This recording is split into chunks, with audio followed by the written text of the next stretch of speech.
Major League Baseball, college football, NFL, pro football. We're covering free winners in all those sports for you this Monday, September 2nd. Happy Labor Day, everybody.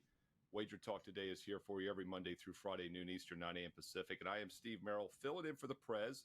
He is celebrating Canadian Labor Day. They actually spell it with a U up there, but they celebrate it nonetheless.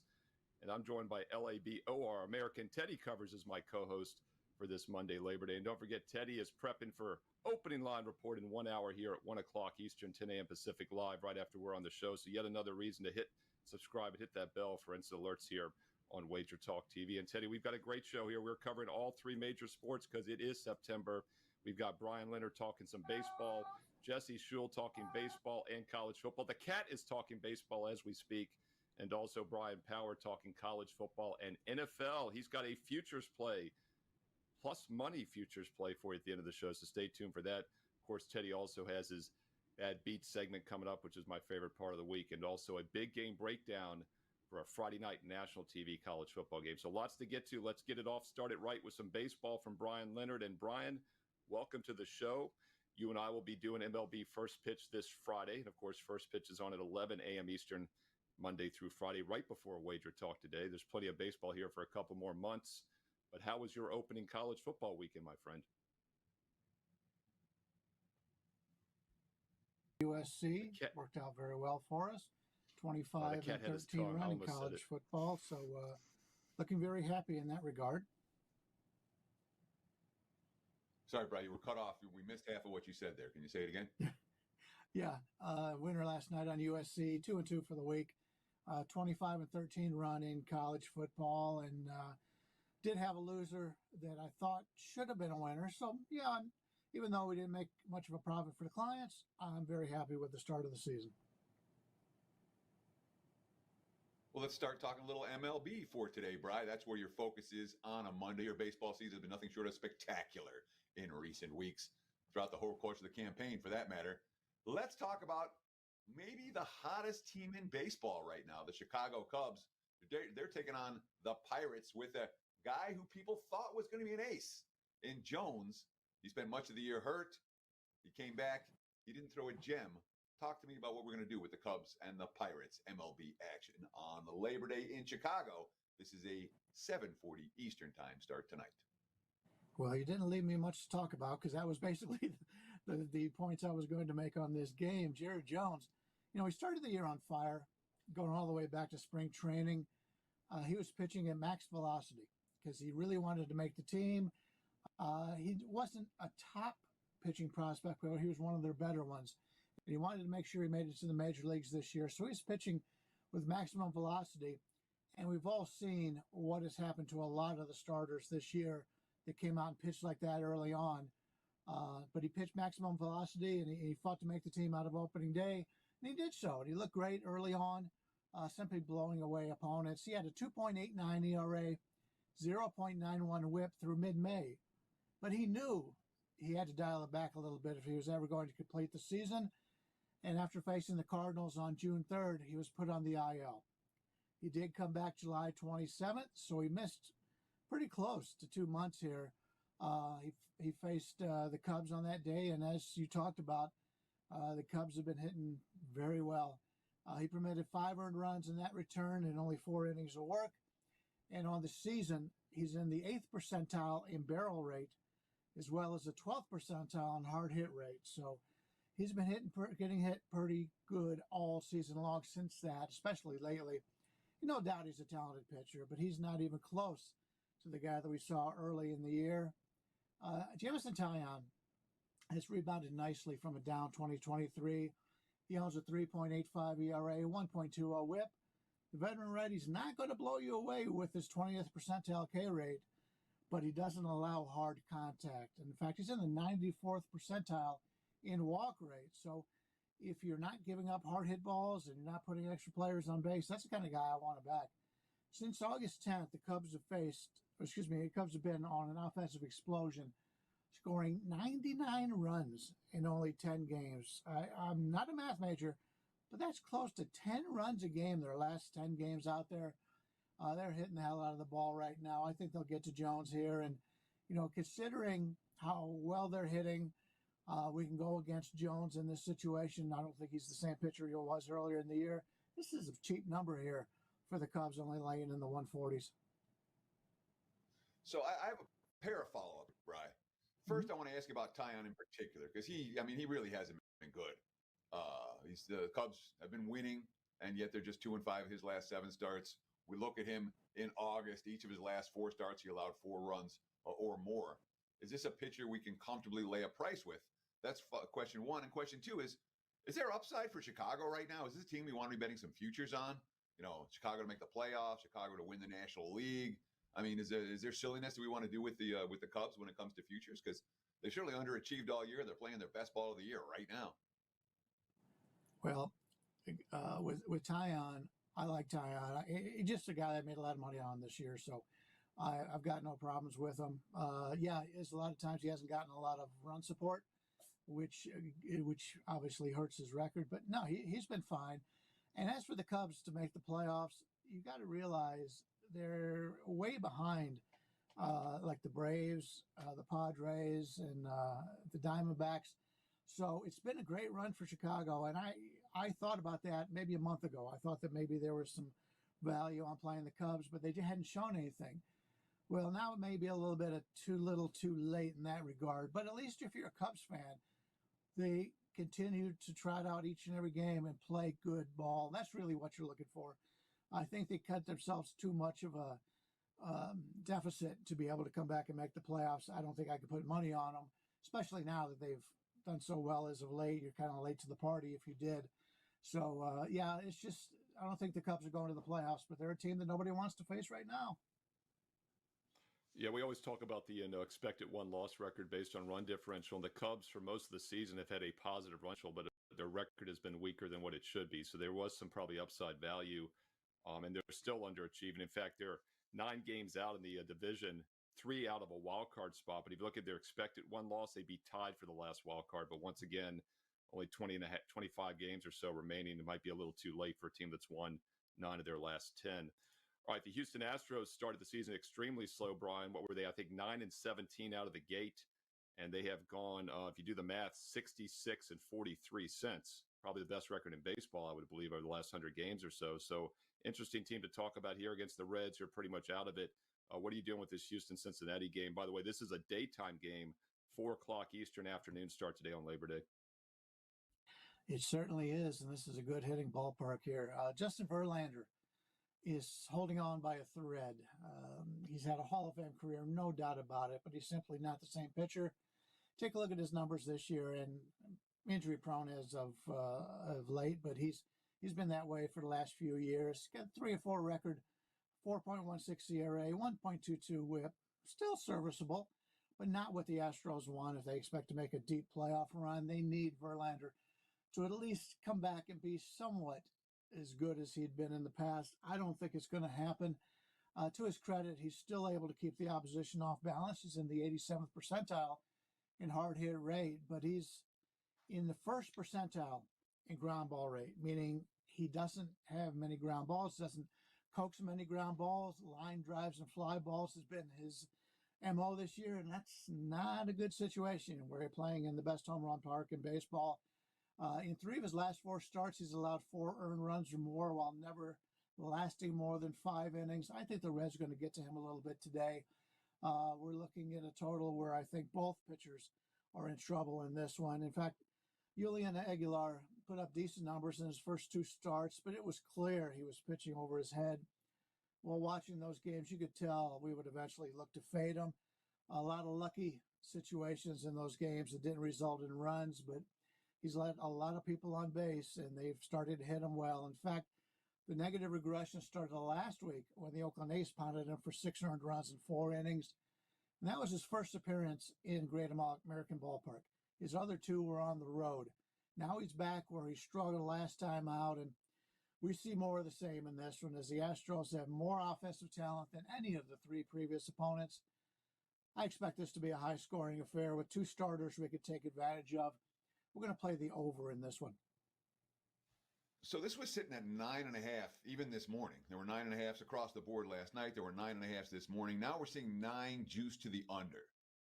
So the markets are clearly disagreeing with you on this total. What are the markets seeing that you're not seeing? And can we take advantage of the extra value with the over in this ballgame? Yeah, I think we can. I don't understand it unless they just thought the opening line was a little bit better than what they expected.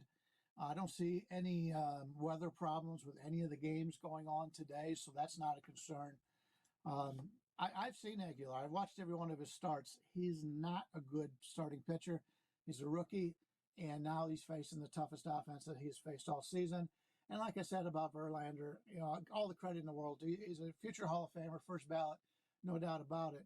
But he just doesn't seem to have it this year. And like I said, this is not the ballpark you want to be in if you're giving up fly balls and line drives. You don't want to see him here. You don't want to see him in Philadelphia. You don't want to see him in Colorado.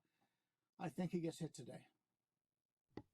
It's Bryan Leonard talking baseball. And once again, Bryan will be on with myself, Steve Merrill, this Friday at 11 a.m. Eastern on the MLB First Pitch Show. And you might want to watch because Bryan is number one MLB profits going all the way back to May 1st.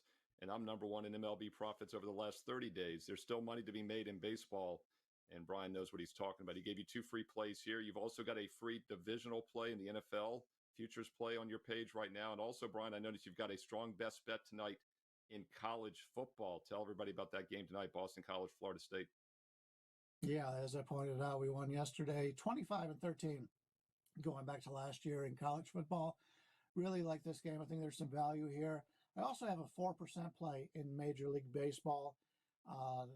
We rarely put out some 4s and 5s, but we've had a lot of success on it all season long. So it's a big 4% play in baseball. And you can get both of those right now on the website. And the 2 plays that I gave out here were my 2 free plays. So if you want to go back and read through that information again, that's on the site. But real excited right now. Football going on, baseball, best time of the season to bet baseball. And I believe this may be the last day we could take advantage of the buy 2 weeks, get 1 free. So if you're looking for 3 weeks of football and baseball, I think today's the best day to do it.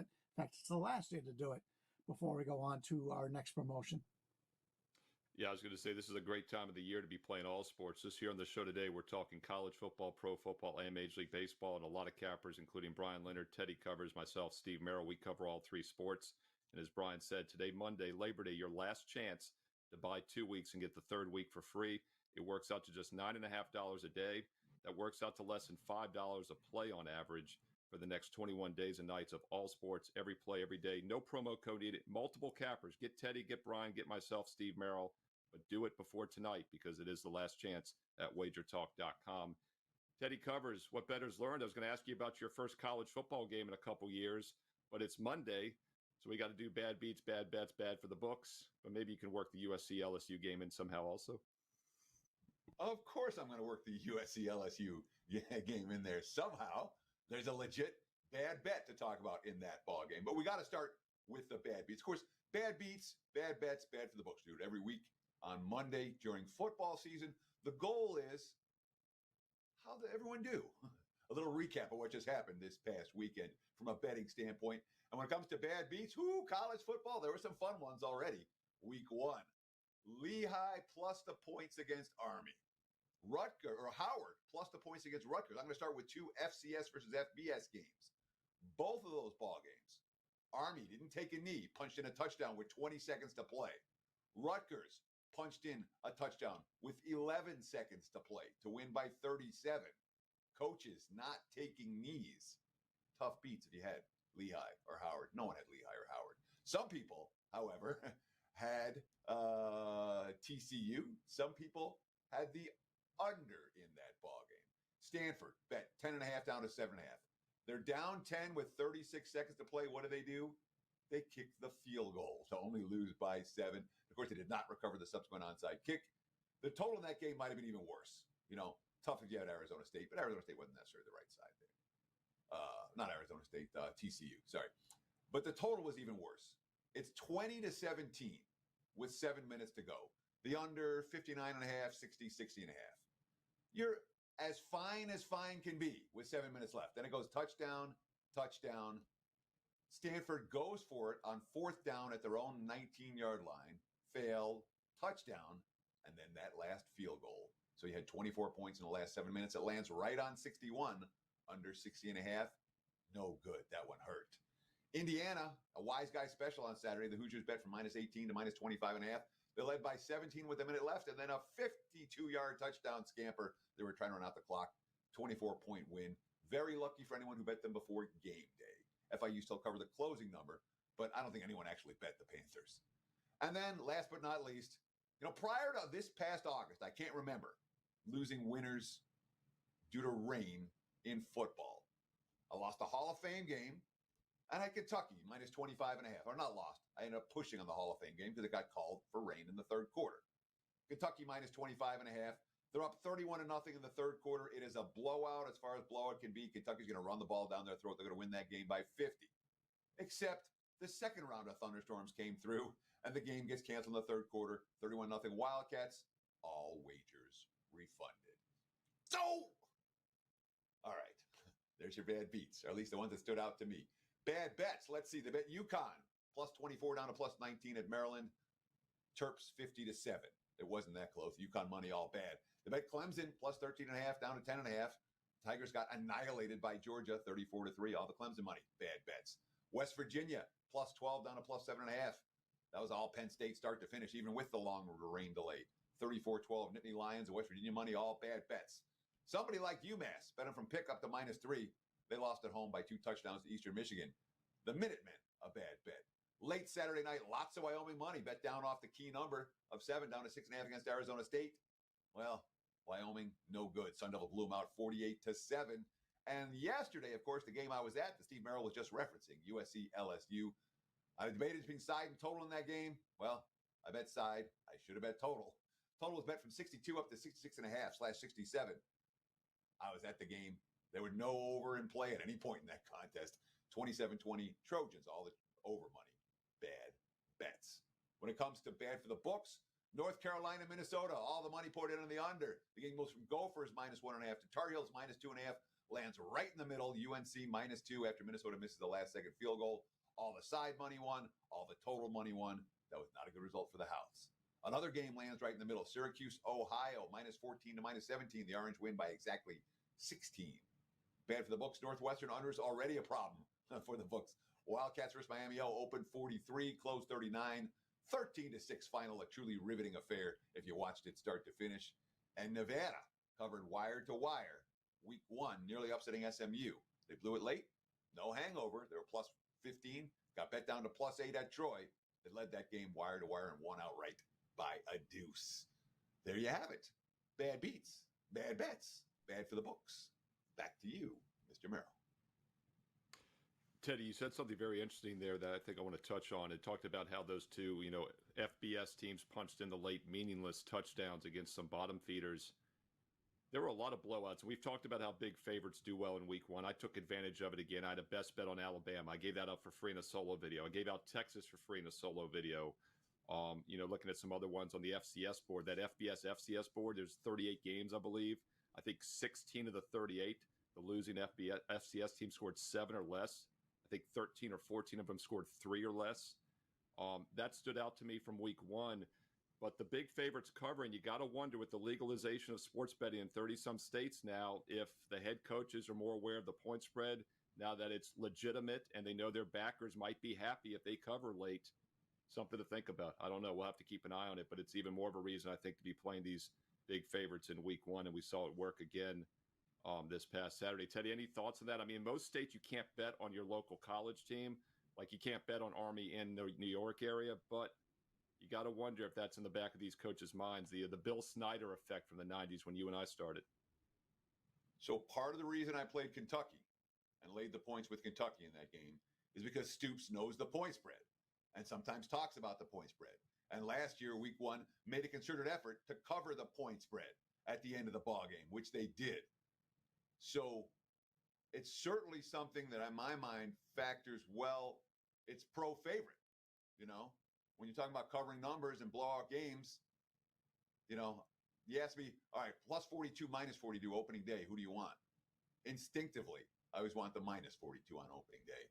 That's the right way to go. So, yeah, we'll see lots of blowouts. Won't be the last time we see a weekend like this one. And now that we're seeing not necessarily running up the scores, but not taking a knee and the end result of what happens when you don't take a knee, good news for some favorites this past weekend. Yeah, and I started off Friday night, my first college play of the season, Oklahoma, 51-3. And I had Kentucky as well on Saturday. Dope. That was painful. And, yeah, it's crazy, isn't it, that the first week of college football, the first week of the NFL preseason, we see 2 games cut in the third quarter, something we've seen maybe once in like 20 years up until the past month. Teddy covers and every I had Monday. Them both, and I had the right sides in both of them. That's crazy. I mean, you never see it. I'm like, really? What did you have in the preseason game, Teddy? Did you have the total or the side? Yeah, but a lot of books paid that out, didn't they? Some of the U.S. books now, which is kind of crazy, I think. But that was a little bit different. Most books did not pay it out. A handful of books, because there wasn't a lot of money on it, and here we get some publicity for it. They paid out good point. But it wasn't the majority of people that bet that. Certainly, if you bet that in Las Vegas, you didn't cash your ticket. Correct. It's a 55-minute rule for those that are new to sports betting. It's got to go 55 of the 60 minutes in a football game, and obviously neither came close. Just how it goes. Works for you sometimes, works against you, but it worked against Teddy twice, so he is definitely due for a couple good beats instead of some bad breaks there on those. Let's get talking a little bit more with Jesse Schule now from WagerTalk.com. And Jesse is going to talk some college football in a moment for a game coming up here in week 2, another big favorite. But Jesse, first I want to talk baseball with you. And the Kansas City Royals are definitely a fascinating team to talk about. Teddy mentioned how the Cubs are making a run in that NL Central. Well, the Royals still have the second best run differential in the entire American League, ahead of the Astros, ahead of the Orioles, but they're sitting third in their own division right now, tied for one of the last wild card spots. So very curious what you're doing with this Guardians-Royals game. They're behind Cleveland by 3.5 in the division right now. Yeah, Steve, it sounds like you're seeing it the same way I'm seeing it. And I think the bookmakers aren't quite giving enough respect to this Kansas City team. They've been on a tear in the second half of the season. They're averaging 5.4 runs per game since the All-Star break. Only one team has scored more runs than Kansas City during that time. The Royals at home, they're 41-28 at home. They're averaging 5.2 runs per game at home this season. Only 2 teams scoring more than that in their home ballpark. They did actually pass Cleveland last week when they won 3 of 4 at got a frog in my throat here.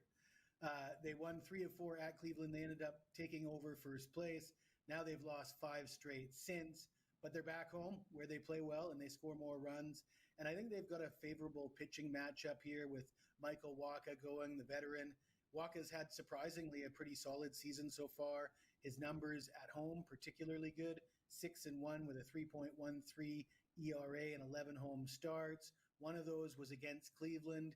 He allowed 1 run on 7 hits, struck out 6 in 5 1/3.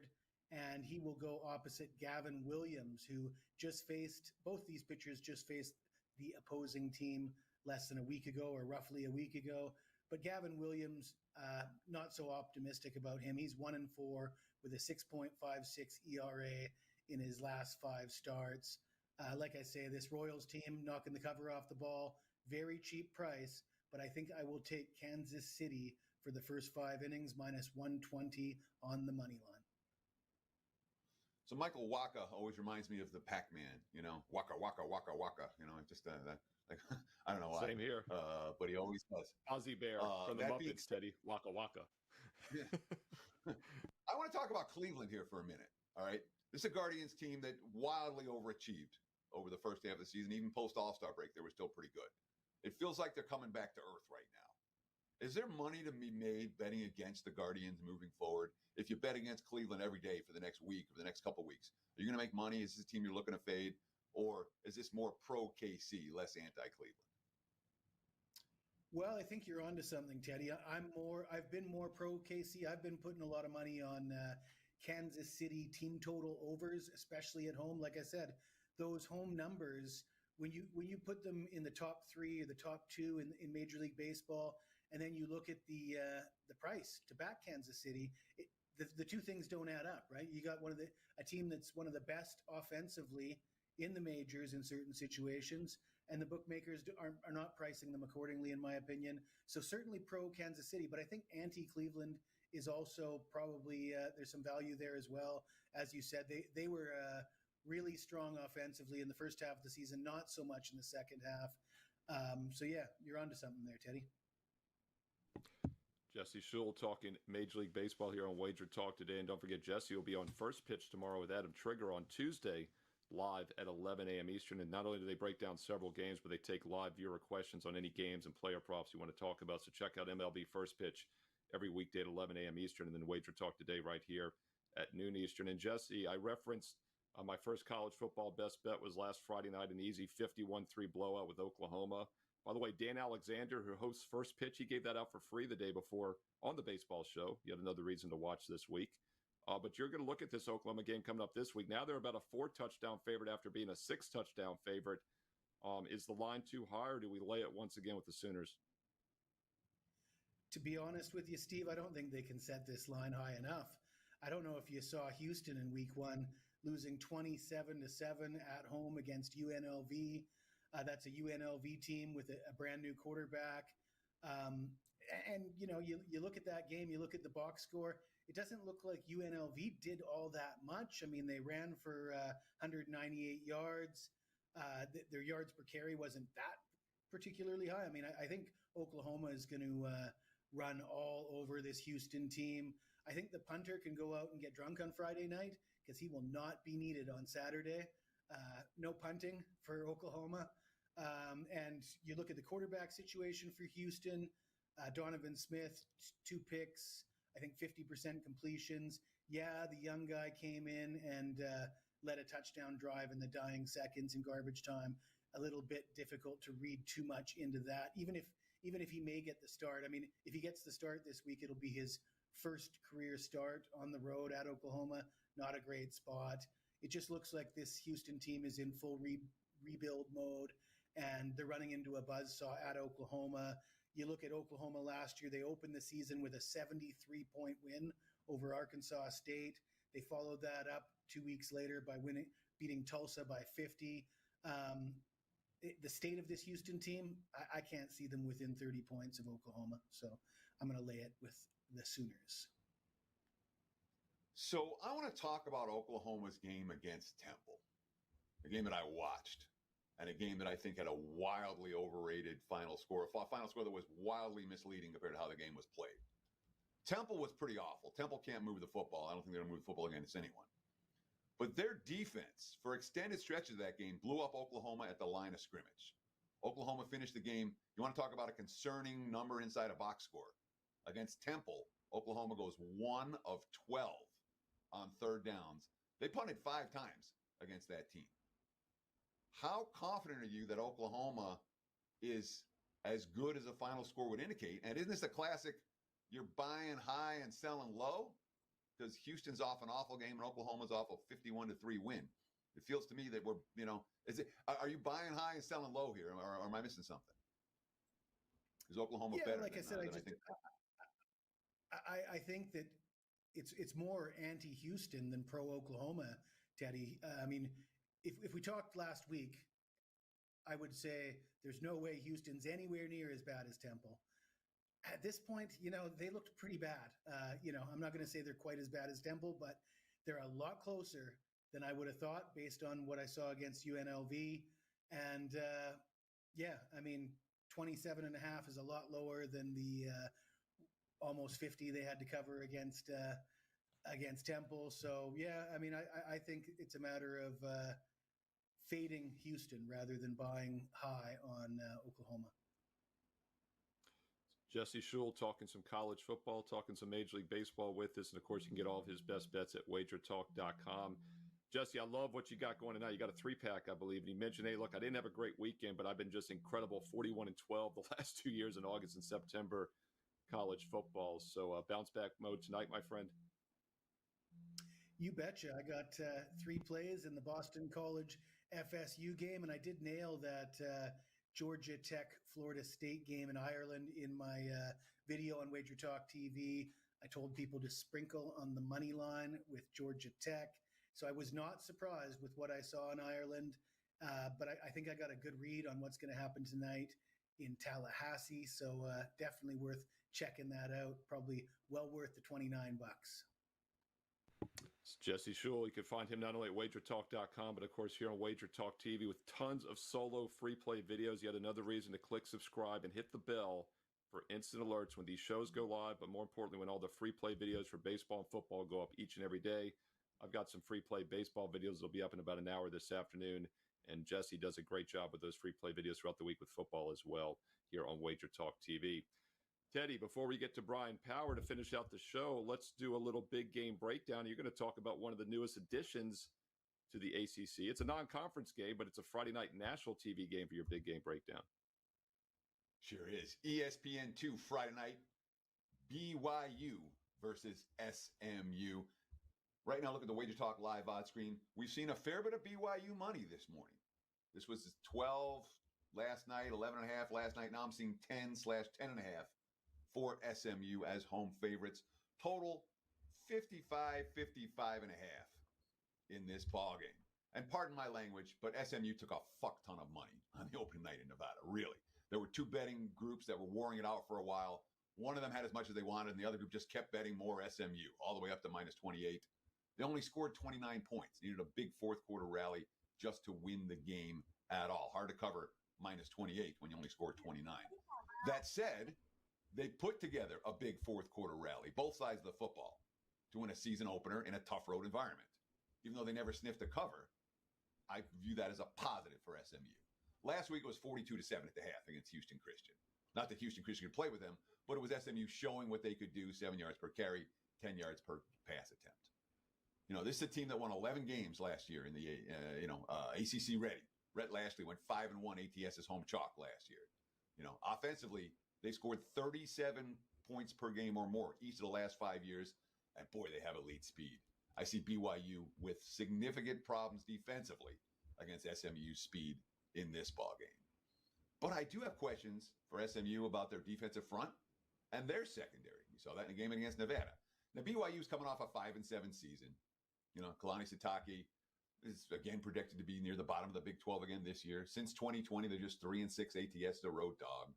That being said, they did pull an early season upset last year against Arkansas as a road dog.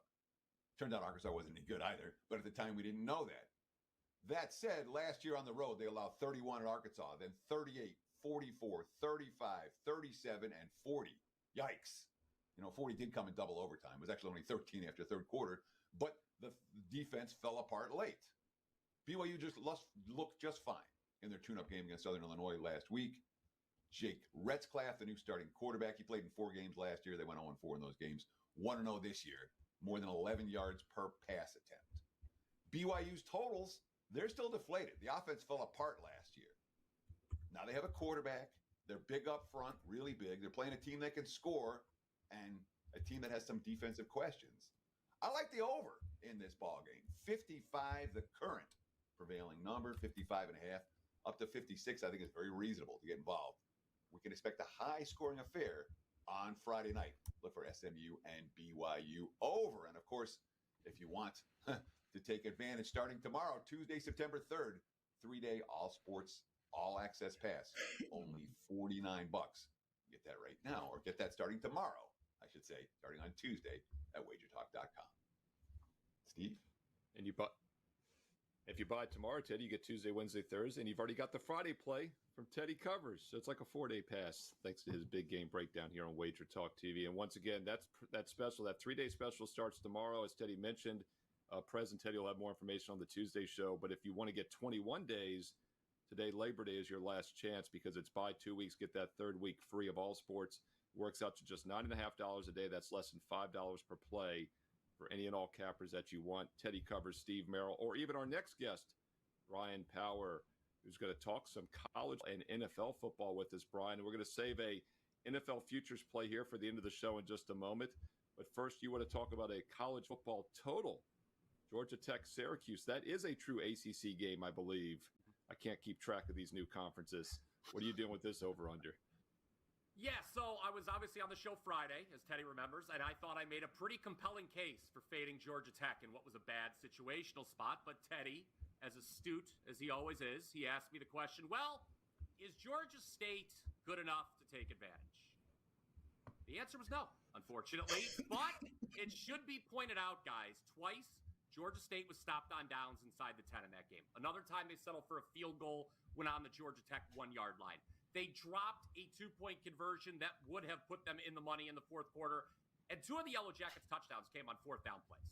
So you ask me, it was a case of right handicap, wrong result. So I kind of assumed that I would come on here today and want to fade Georgia Tech again, especially since I thought Syracuse was a little unlucky not to cover against my alma mater, Ohio U, on Saturday. There was a phantom holding call late in that game following a 44-yard completion. If it would have stood, Houston would have been in the red zone. They could have at least kicked the field goal, and they would have covered. Alas, they did not. Georgia Tech, we should point out, guys, talking about bad scheduling spots, 3rd week in a row traveling. The old Dublin back to Atlanta up to New York trip. That's a tough way to start the year. And they've never been a road favorite under Brent Key, oh, by the way. But why I'm looking at the total, Steve and Teddy, is I'm a little concerned about this Syracuse defense that it gave up 22 points to my alma mater. That's a bad Ohio offense that had almost no returning production. The great quarterback from the last couple of years, Curtis Rourke, he's off to Indiana. And Cuse now, they lost a starting linebacker to injury. So, as good as Haynes King has looked so far for Georgia Tech, and by the way, Syracuse's new quarterback, Kyle McCord, of course, the transfer from Ohio State, he threw for a career-high 354 last week. So the quarterbacks, they're impressing me. And my lean now is to the over. Obviously, it's an indoor game, no weather concerns. Georgia Tech should have given up more points last week. Syracuse, Teddy, better than Georgia State. They could take advantage and at least find the end zone a few more times. So you're looking at the over in that ballgame. So here's a Georgia Tech team. And let me ask you this. When we watch Florida State today, if Florida State's offense works today in a way that it didn't work last week against Georgia Tech, will that change your opinion about the Georgia Tech defense? Because all I see from Georgia Tech defense is they're making stops so far. Not a team I want to bet in the over 60s, you know? So talk to me about how the FSU game today is going to affect your thoughts on this game.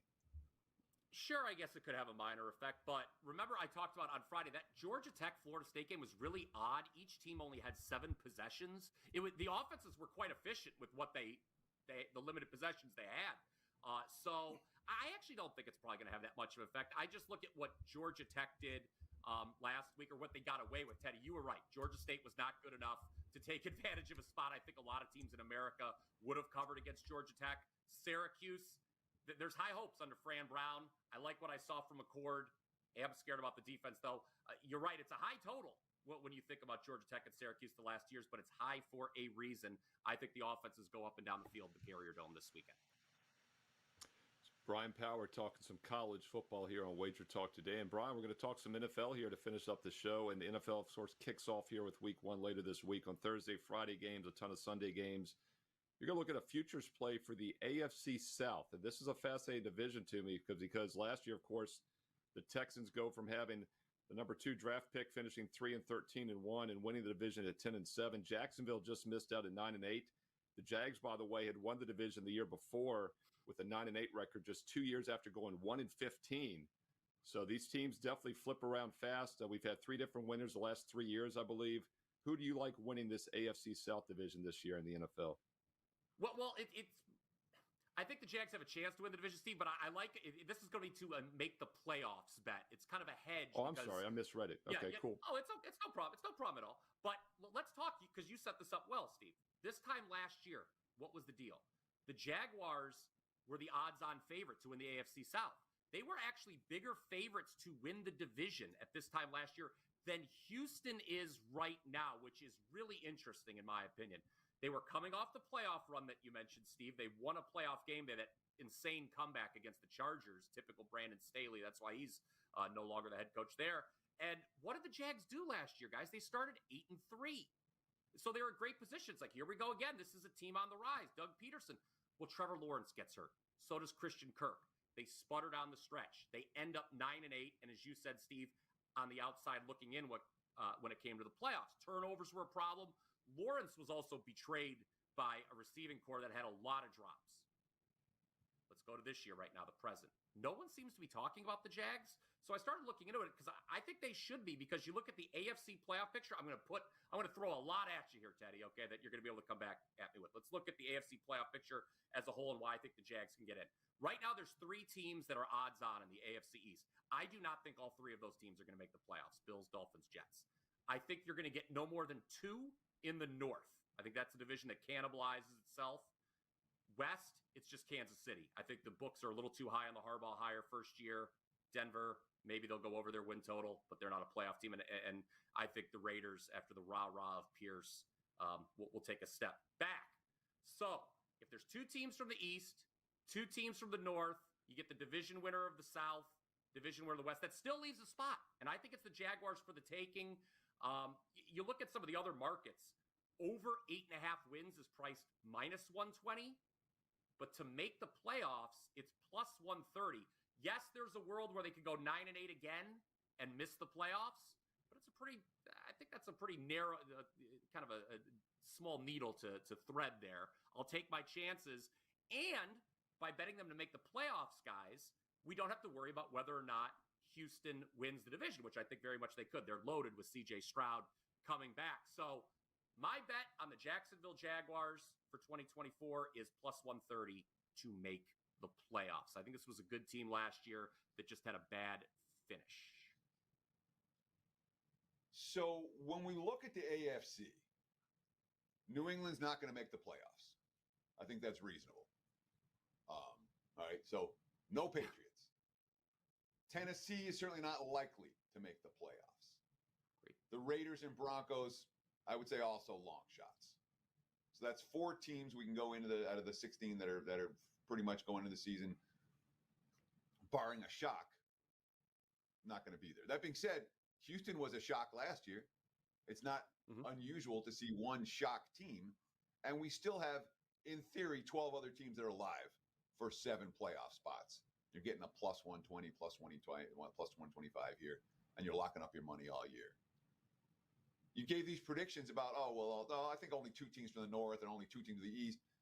How confident are you in that? Because I'm not confident in any of that. I'd say these are 12 teams that are alive to make the postseason.